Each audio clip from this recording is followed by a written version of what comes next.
Así que, pero lluvias dispersas con tormentas, dice para el lunes, y lluvias dispersas con tormentas para el martes. Fíjense ustedes, estamos hablando de un descenso de 10 grados la temperatura, 29 va a ser la máxima en estos 2 días. Después vuelve a subir.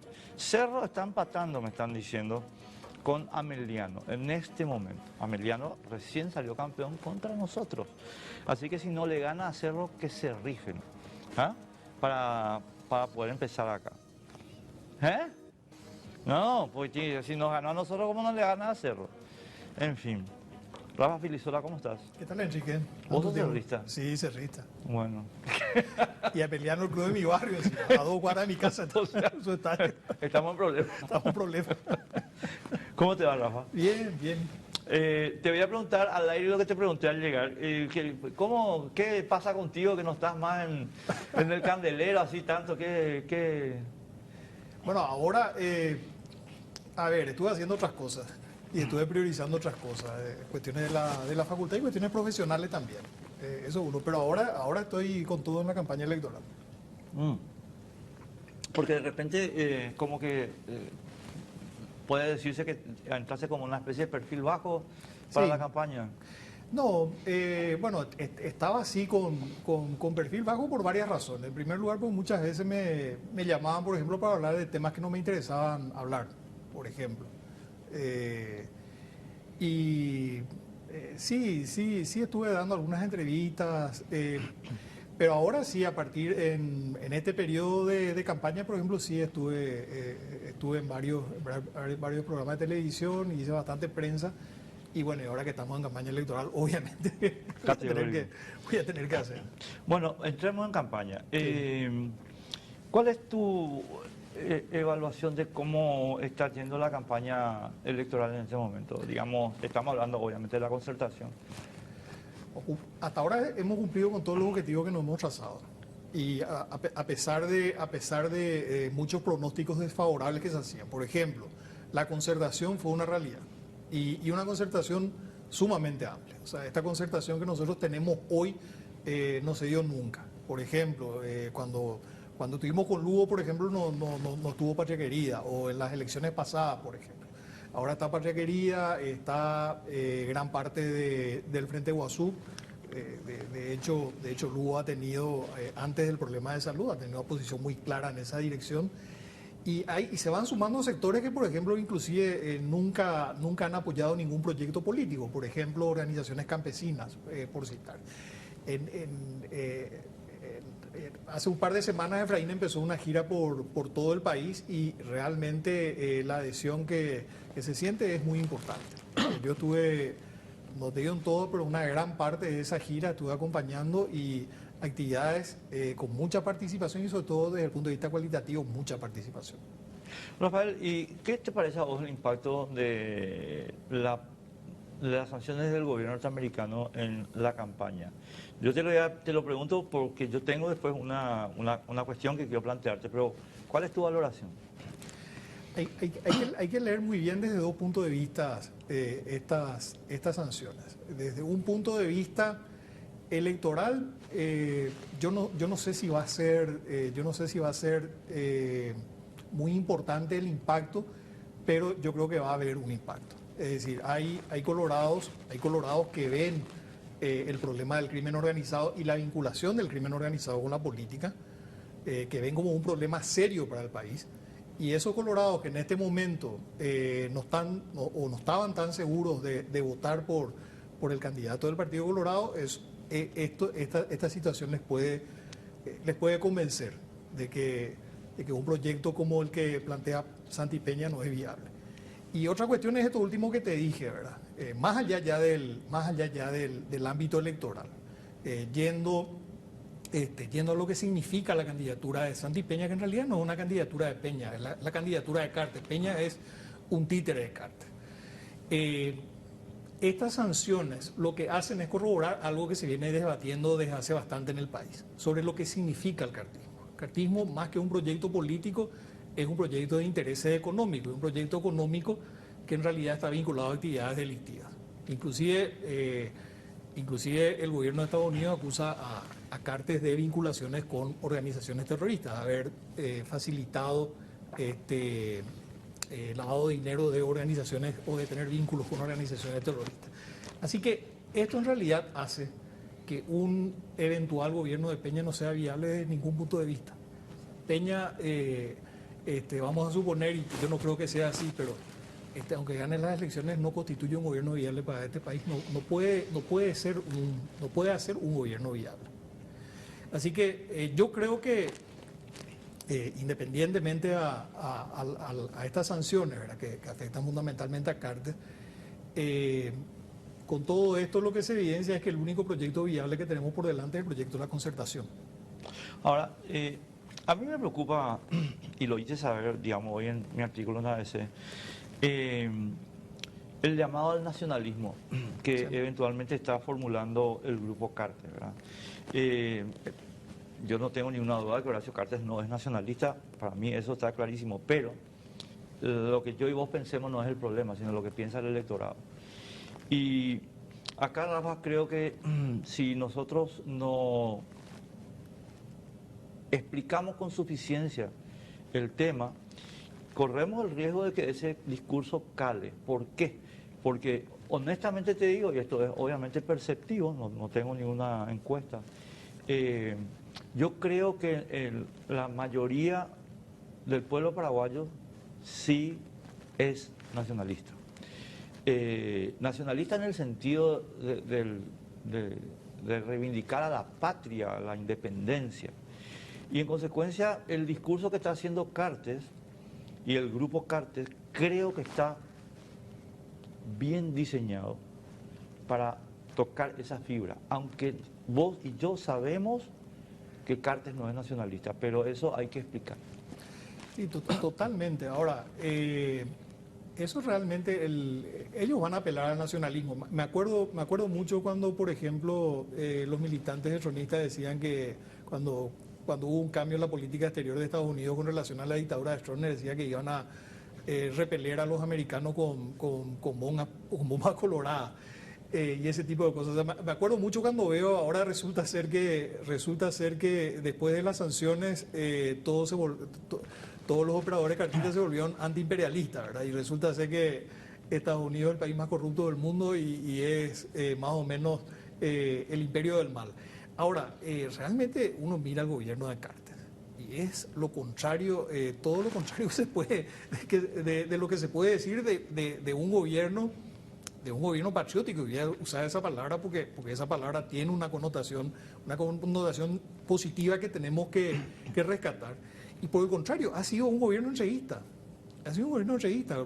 Por citar un solo caso en materia de los intereses paraguayos, ya se está con los acuerdos Cartes-Macri, por citar un solo caso. O esto que empezó y se continuó en este gobierno, que es la maquinización de Añacuá, por ejemplo. ¿Qué beneficio sacó Paraguay de esas negociaciones? Y esto está un poco vinculado a una política exterior que ha caracterizado a los distintos gobiernos colorados desde la dictadura inclusive.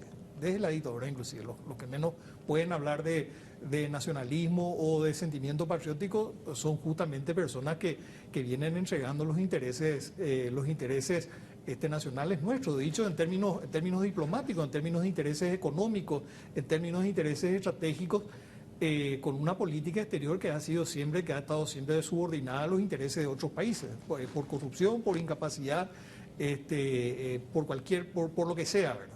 Pero sistemáticamente los diferentes gobiernos que hemos tenido, los gobiernos colorados, han entregado los intereses paraguayos. Claro, ahora yo coincido contigo en esa, o sea, esa es Hay que recordarle a la gente. No, no tenemos que cansarnos de repetir. Ni un minuto. No, lo que pasa, Rafa, es que, a ver, eso que vos señalás, a ver, voy a hacer una pequeña introducción. Te pido disculpas Sí. porque, estimado amigo, hay desde siempre, pero ahora, digamos, a nivel sistémico y científico, lo que se denomina la narrativa y el relato. Y esto se establece, se diseña para que vos y yo no veamos los hechos, sino el relato. En otros términos, lo que se denomina comúnmente la posverdad. No es lo que pasa, sino lo que decimos que pasa. Ahora, ¿por qué estoy haciendo esta pequeña contextualización, Rafa? Porque es verdad lo que vos decís. Sin embargo, durante estos 70 años de hegemonía colorada, ellos hicieron el relato nacionalista. Claro. Y eso quiere decir que tuvieron éxito en transmitir una narrativa que, aunque era contradictoria con los hechos, sin embargo, sustituyó a los hechos. Y yo creo que están en la misma. Sí, pero además hay otros factores también. Hay otros factores porque tampoco hay que olvidar que ellos se han aprovechado del Estado. Se han aprovechado del Estado, eso les ha generado recursos económicos, se han aprovechado de la corrupción. Y en este momento, y es algo que venimos advirtiendo, o sea, ahora se habla de las sanciones de Estados Unidos, pero en mi caso vengo hablando del tema desde el año 2009, ya siendo ministro del Interior. Yo señalé lo peligroso que resultaba la presencia de Cartes con sus recursos y con sus vinculaciones, en ese momento, obviamente con actividades dudosas que ya conocíamos en la política paraguaya. Y desde el 2009 en adelante, en el 2013, pusimos en el centro del debate de la campaña electoral justamente el peligro que significaba la creciente vinculación entre crimen organizado y política. Y en esa época hablábamos de crimen organizado en sus diferentes facetas, desde el narcotraficante, el pequeño narcotraficante que protege a cultivos de marihuana, hasta la gente vinculada con los carteles brasileños del PCC o el Comando Vermelho, pero también Cartes con el lavado de dinero, y el contrabando. Poníamos justamente en el centro del debate cómo las mismas rutas del contrabando del tabaco eran las rutas también del contrabando, del narcotráfico y del tráfico de armas y otras actividades delictivas.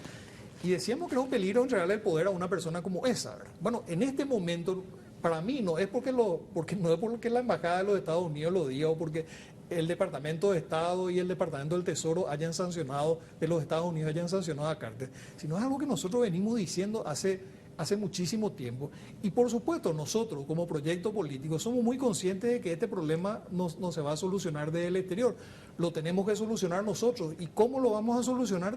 Enterrando este proyecto, que es un proyecto económico, que es un proyecto criminal, no es un proyecto político con votos en las elecciones del 2023. Ese es el desafío que nosotros tenemos. Es el desafío, pero ahí entra con más fuerza el tema del relato que yo te digo. Yo te cuento que desde que el embajador Oldfield anunció las sanciones hasta hoy, el discurso en redes sociales, por lo menos, de los medios cartistas, de los trolls cartistas, etcétera, incluso de los referentes del cartismo, se radicalizó brutalmente en estos días en el sentido de exacerbar el llamado al nacionalismo, ¿verdad? Sí. Si vos lees los tuits de Bachi Núñez o el comunicado de las bancadas coloradas en el Congreso, el comunicado de los funcionarios públicos, claro, afiliados, vos ves a la flauta, chicos, que estamos cerca de Che Guevara. Sí. Pero yo no me río, Rafa, porque a mí, yo tomo muy en serio eso porque es un relato que los colorados usaron con éxito 70 años. Te cuento que en las actividades que estamos teniendo con la gente, justamente estamos exponiendo estas contradicciones. Hablan de patria, pero desprecian los intereses del país en política exterior, en diplomacia. Se subordinan a los intereses de otros países. Hablan de familia, por ejemplo. Se apropian de la familia, pero en realidad, ¿qué han hecho por las familias paraguayas? ¿Qué está pasando con las familias paraguayas? Hay familias que perdieron todo durante la pandemia, porque por la corrupción o por la incapacidad no hemos tenido un Estado que pueda brindar apoyo, que pueda brindar sustento a tantas personas que se han visto afectadas por la pandemia, pero saquemos la pandemia de lado, hablemos de mucho tiempo atrás, ¿verdad? Lo poco que se ha invertido en salud, lo poco que se ha invertido en educación ha restado muchísimas posibilidades a los jóvenes, a las familias en general, y hoy tenemos índices de pobreza. Ya durante el gobierno de Cartes se han incrementado los índices, y durante este gobierno también se han incrementado los índices de pobreza y de extrema pobreza. O sea, esos son los temas que tenemos. Entonces te salen con un discurso nacionalista, apelan a valores patrióticos, pero en realidad uno mira lo que Cartes ha hecho en su gobierno y es lo contrario a lo que dice. Yo vuelvo a decirte que estoy de acuerdo contigo. ¿Sabes dónde? Perdón, no te voy a dar más vueltas, pero una última insistencia. Sí. Ellos están haciendo este discurso a mi modo de ver, solos. No, no estamos contestando ese discurso. Y voy a usar un ejemplo y voy a mencionar a alguien a quien yo quiero muchísimo, en serio, en lo personal, muchísimo, y además gran admiración intelectual. Pero creo que hoy emitió una señal completamente equivocada. Me refiero, por supuesto, a Estela Ruiz Díaz, una gran periodista y tal vez la mejor analista política de nuestro país. Ahora, Estela plantea una pregunta, estimado amigo, que le sirve en bandeja al grupo Cartes el discurso. A saber, ¿puede un presidente paraguayo gobernar sin el apoyo de Estados Unidos? Y la respuesta lógica, digamos, la respuesta simple, común, la que la gente de la calle dice, pero espera un poco, ¿qué quiere decir? Que todo presidente paraguayo tiene que ser delegado de Estados Unidos. Y esa es la cuestión, Rafa, que no está teniendo contestación.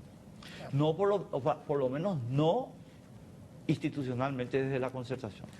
Bueno, yo te voy a decir que en las actividades que se están haciendo, en los diferentes puntos del país, en primer lugar, el símbolo más importante que estamos usando es justamente la bandera, que no es tampoco algo nuevo, ¿verdad? No es tampoco algo nuevo. Nosotros venimos usando la bandera como símbolo desde las 2 elecciones pasadas, porque entendemos que los problemas que tenemos que enfrentar como país son tan serios, son tan delicados, que requieren de acuerdos demasiado amplios. O sea, por supuesto, nosotros nos hemos preocupado por lograr esta concertación que nuclea a unas 40 organizaciones entre partidos políticos, organizaciones sociales, movimientos, pero entendemos que aún con todo ese amplio abanico de sectores a los que representamos, inclusive en función de gobierno, vamos a necesitar mucho más. O sea, tenemos desafíos que implican generar grandes consensos en el país. Por eso para nosotros es importante la bandera paraguaya como símbolo, y vos vas a ver en la fotografía de los actos de Efraín y en las distintas actividades qué es lo que sobresale es la bandera. Por supuesto la gente va también con sus banderas partidarias, pero la bandera paraguaya es lo que prevalece. Y estamos insistiendo mucho justamente en temas como, por ejemplo, los intereses paraguayos en las binacionales. Esos son los intereses estratégicos más importantes del país. ¿Qué es lo que han hecho sucesivos gobiernos? Han sido complacientes con nuestros países socios, con la Argentina. Por eso yo te digo, el problema no es si el cartismo puede o no puede ser gobierno, sino el problema, lo que se tiene que preguntar la gente es para qué quiere Cartes controlar el gobierno. O sea, para qué quiere controlar la justicia, para qué quiere controlar el Ministerio Público, para qué quiere estar en el Poder Ejecutivo. Y es básicamente para favorecer sus intereses, para granjearse la impunidad en sus negocios, para seguir delinquiendo. ¿Cómo varió el presupuesto, el patrimonio de Cartes? Y eso es algo público, entre el momento que accedió a la presidencia y el momento que dejó la presidencia.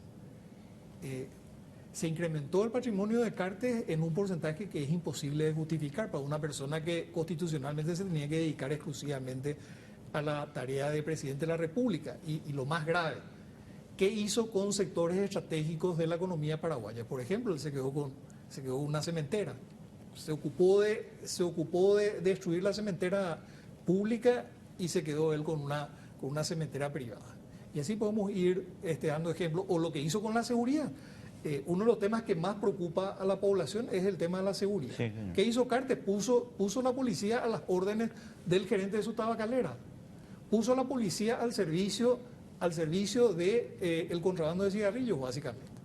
Y cuando decimos que liberó la ruta del contrabando de cigarrillos, liberó también la ruta para el resto. Entonces vos decís, ¿por qué se incrementó la violencia en el Paraguay? ¿Por qué las organizaciones criminales están tan descontroladas? Y es la consecuencia lógica de poner a una organización criminal al frente de los organismos de seguridad del Estado. Entonces, ese es el debate que tiene nuestro país. Y yo coincido plenamente contigo, no tenemos que caer en el error de que desvíen la atención con un discurso nacionalista, con un discurso apelando falsamente a valores patrióticos, y tenemos que centrarnos justamente en estos temas que yo te estoy diciendo. ¿Por qué Paraguay es hoy un país más inseguro? ¿Por qué Paraguay es un país en una situación más delicada económicamente? ¿Por qué porque hay más pobreza en este momento en el Paraguay. Esos son los debates, esos son los temas que tenemos que respondernos. Y ahí es donde tenemos que ver cuál es el proyecto que puede sacarnos de esa situación, que es el proyecto de la concertación, y sobre todo tener mucho cuidado y entender claramente cuál es el proyecto económico que nos ha llevado a esta situación en la que nos encontramos. Una deriva de esta situación también, y ya referidos al tema trabajo, es el discurso que también están enarbolando los voceros del Grupo Cartes, voy a llamarle así. Y también voy a mencionar nombres, y también voy a decir, yo a Milva Gauto le quiero muchísimo, la conozco, no somos amigos, pero es una persona que me parece súper trabajadora, súper inteligente y súper dedicada, ¿verdad? Y ella es una de las que está planteando el discurso de contestación a la embajada al gobierno norteamericano desde el punto de vista del trabajo. Y dice, señores, por culpa de esto, aquí se cierran fuentes de trabajo y ya se están cerrando fábricas que dan de comer a paraguayos y paraguayas. Y este es el proyecto que viene. Lo están diciendo en público, o sea, lo está diciendo con todas las letras, ¿verdad? Ahora, con ese criterio, dejemos de perseguir al Comando Vermelho, dejemos de perseguir a los motochorros. A ver, además, tomemos el Grupo Cartes. ¿Cuántas empresas del Grupo Cartes tienen ganancias? Pues finalmente uno dice, a ver, una actividad económica se mide o a un empresario se le mide por sus éxitos empresariales. Si una empresa gana dinero, ¿cuántas empresas del Grupo Cartes ganan realmente dinero? Probablemente la tabacalera. Pero la tabacalera ya sabemos por qué gana dinero, porque se dedica al contrabando. Entonces, el Estado paraguayo debe dejar de perseguir el contrabando. Pero de todas maneras, tomemos el total de empleo. O sea, yo había leído hace unos días que hay un hotel que es del Grupo Cartes que no tiene un solo empleado, ¿verdad? Y que tampoco está funcionando. Eso al margen. Que es el ALOF, creo. Sí, porque Sheraton y ALOF tienen. Sí, el ALOF. Ahora, sumemos el total de empleados que tiene el Grupo Cartes, pero comparemos con el total de trabajos que se perdieron durante los últimos gobiernos, o durante el gobierno de Cartes. Tomemos las oportunidades, no te digo ni siquiera las oportunidades, porque un país que no garantiza seguridad jurídica obviamente no puede pretender que se radiquen inversiones extranjeras, pero ni siquiera te voy a hablar de inversiones extranjeras. ¿Cuántos pequeños emprendimientos de compatriotas se perdieron por la falta de seguridad jurídica, por la falta de seguridad, en fin, por lo que sea, por la corrupción? ¿Cuántas oportunidades el Paraguay pierde porque hay una organización criminal que controla la justicia, y que controla, que pretende volver a controlar el Estado?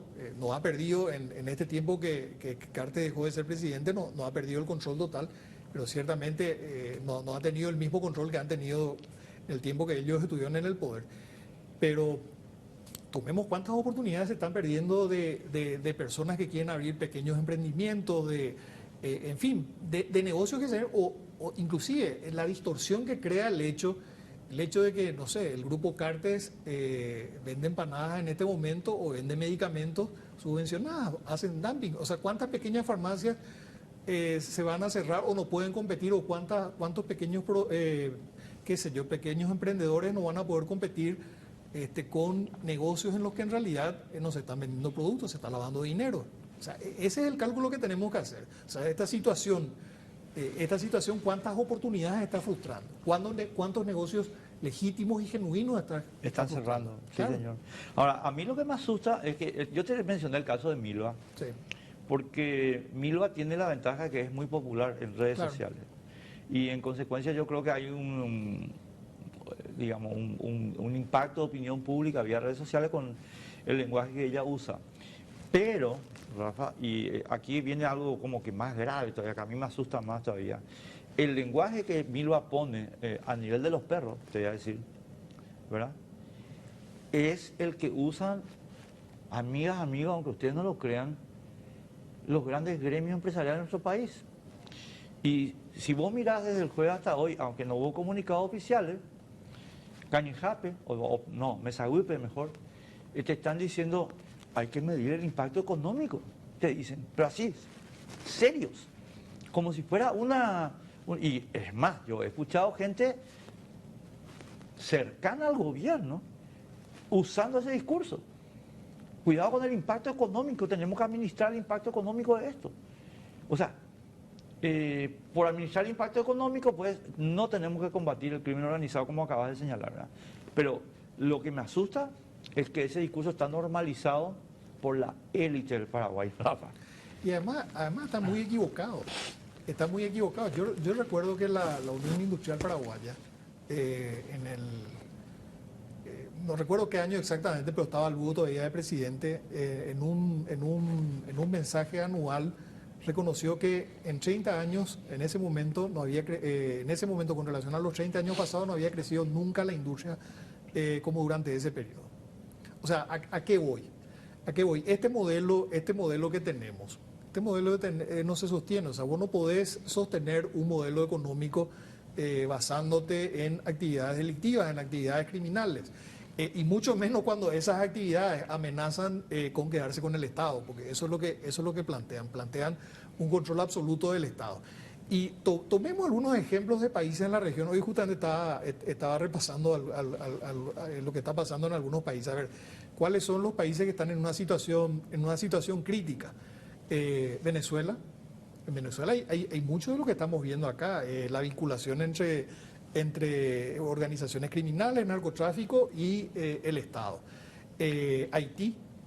En Haití hay mucho de eso. El Estado pasó a ser irrelevante porque hay organizaciones criminales que tienen más poder, o sea, tienen más poder de fuego que la policía. Y De hecho, lo Nicaragua, mataron al presidente de la República. claro, y Nicaragua, donde un sector político económico se ha hecho con la suma de los poderes del Estado.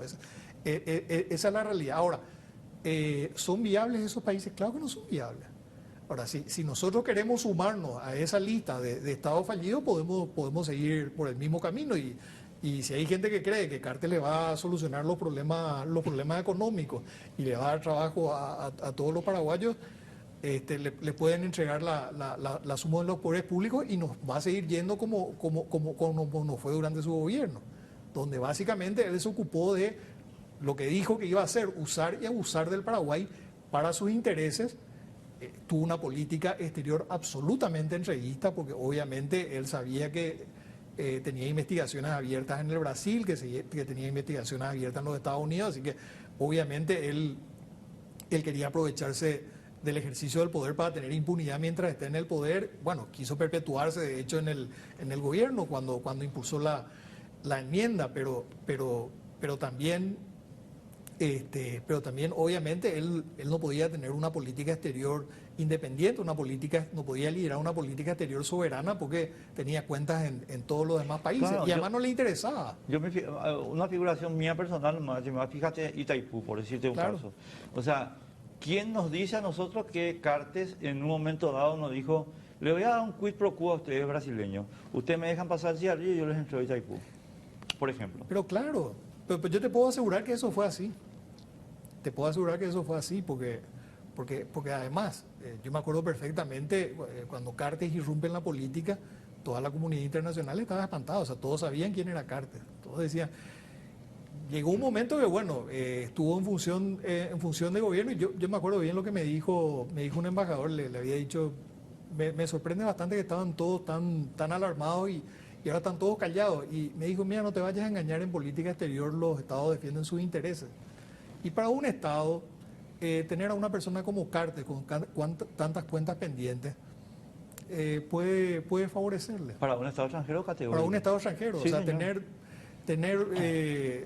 lógicamente va a tener una política exterior débil y una política exterior sometida. No, lógicamente no va a ir a defender los problemas del país, los intereses del país, va a ir a defender sus propios intereses. Categórico. Dos últimas, tenemos que irnos a la pausa, Rafa, pero quiero plantearte, antes que nos vayamos a la pausa, en el mismo tema de la campaña, ¿verdad? ¿Cuál es el impacto de Euclides y Payo Cubas? ¿Ustedes creen que es...? Me tengo que ir a la pausa, contestame después, pero yo quiero saber si... O sea, yo creo que ellos van a embromar. Y contestame después. A la vuelta de la pausa, enseguida.